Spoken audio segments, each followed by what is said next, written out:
एकविरा प्रकाशन पुणे येथून 99व्या सातारा इथे होत असलेल्या अखिल भारतीय मराठी साहित्य संमेलनाला आलो। साहित्य संमेलन हे खूप महत्त्वाचं आहे, मराठी भाषेतलं असल्यामुळे अभिजात मराठीचा दर्जा मिळाल्यामुळे आजच्या या संमेलनाला खूप महत्त्व आहे। मात्र आज या संमेलनाच्या ठिकाणी एक सगळ्यात महत्त्वाची गोष्ट जाणवली आणि ती म्हणजे शिव्या देणं थांबलं पाहिजे।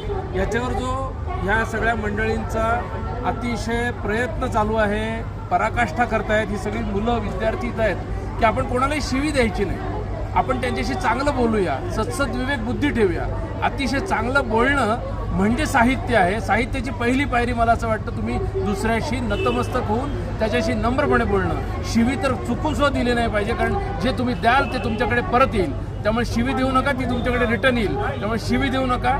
एक शिवी ही एका खुनापर्यंत पोहोचू शकते। मंडळी लक्षात घ्या, शिवी ही अतिशय घातक आहे। आपल्या सुसंस्कृत स्वभावामध्ये, सुसंस्कृत आपल्या भारताच्या सगळ्या या अतिशय भव्य राष्ट्रामध्ये आपण चांगले बोलूया, चांगलं बोलूया, छान बोलूया आणि सगळ्यांना एकमेकांना जोडूया। मला असं वाटतं साहित्य संमेलन हे यासाठी असलं पाहिजे। धन्यवाद।